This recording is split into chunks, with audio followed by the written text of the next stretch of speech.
amigos, es momento de una entrevista. Vamos a conversar con la doctora Milagros Campos. Ella es constitucionalista y profesora de la PUC. Hablaremos sobre el voto de confianza del gabinete ministerial. ¿Cómo está, doctora? Muy buenos días, bienvenida. Buenos días, muchas gracias Paloma por la invitación. No, doctora, a usted las gracias por acompañarnos. Por favor, coméntenos de qué trata este mecanismo del voto de confianza ante el Congreso de la República. Con mucho gusto. Sabemos que el sistema de gobierno en el Perú es un presidencialismo parlamentarizado, es decir, que desde sus orígenes no se acercó, digamos, a un presidencialismo clásico, sino que fue incorporando una serie de mecanismos de control que son típicos de los regímenes parlamentarios, entre ellos la interpelación ministerial, la censura ministerial, y así desde el siglo XIX hasta la Constitución de 1993 fue un camino hacia la parlamentarización del presidencialismo. La Constitución del 93 incorporó este voto de confianza, la cuestión de confianza propiamente, que debe de presentar el presidente del Consejo de Ministros al momento de sustentar las políticas que requiere, digamos, su gestión. Pero fíjense que se trata de un gabinete en funciones y no se trata propiamente de un primer ministro que dirija la política del país, sino que se trata del presidente del Consejo de Ministros que está sometido al poder ejecutivo propiamente. En nuestro país, el presidente es el jefe del Estado y el jefe de gobierno. Sin embargo, este mecanismo que tradicionalmente había sido como una presentación para un debate sobre los asuntos políticos del país, termina sugiriendo la necesidad de un voto. Y eso es muy importante porque aun cuando no requiere de mayoría absoluta, supone que el gabinete que ya está en funciones, en caso de no recibir la mayoría de los votos a favor, pues se encuentra en una situación límite porque si los votos en contra son mayores, está obligado a renunciar. Doctora, ¿cuántos votos a favor tendría que recibir el gabinete para poder continuar con su trabajo? Eso depende de los congresistas hábiles. Primero se establece cuál es el quórum de la sesión, el número de congresistas, y es suficiente para el gabinete contar con una mayoría simple de los votos. La mayoría calificada es 66 votos, la mayoría simple es la mitad más uno. Sin embargo, podría darse el caso, como ya ha ocurrido en otras ocasiones, y que se muestra que los congresistas pues no optan por el voto a favor o en contra, sino también podrían abstenerse. En cualquier caso, la confianza se obtiene cuando los votos a favor son mayores que los votos en contra o que las abstenciones. No se suman en este caso los votos a favor y las abstenciones. Doctora, ¿cuánto tiempo después de asumir al cargo o jurar en este debe acudir el gabinete a pedir este voto de confianza al Congreso de la República? El mandato constitucional señala que es dentro de los 30 días. Es decir, que al haberse jurado el cargo el día 29, habría espacio hasta el 29 de agosto. Sin embargo, pues el Congreso, de común acuerdo con el Ejecutivo, ya han establecido una fecha. Excelente, que es precisamente el 26, ¿no? En unos días seguramente va a estar el gabinete Bellido en el Congreso de la República. Doctora, ¿cómo es este procedimiento, este acto que deben hacer los ministros al llegar? ¿Cómo se va a realizar toda esta jornada? Bueno, en realidad lo que se establece en el reglamento es que el reglamento del Congreso, que es parte del bloque constitucionalidad, ¿no? Y que interpreta y aterriza, digamos, las normas constitucionales, establece que va el gabinete en pleno. Asisten absolutamente todos los ministros y el presidente del Consejo de Ministros entrega su exposición a los parlamentarios y comienza a realizarla. los ministros pueden hacer uso de la palabra y acto seguido se inicia un debate.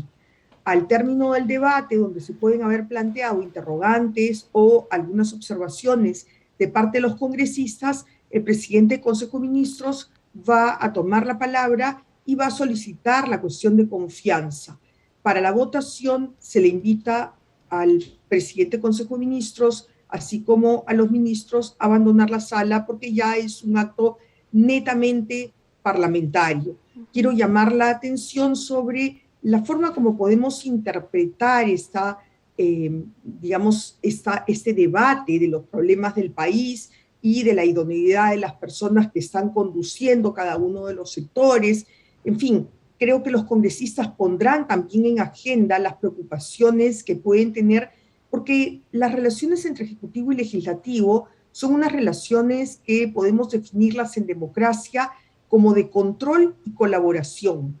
Esta cooperación entre poderes del Estado también se da en la medida que se señalan cuáles son los problemas urgentes que se deben atender y el control, de manera también que se hace un recuento de aquellos temas que se consideran que deben de ajustarse o cambiar, ¿no?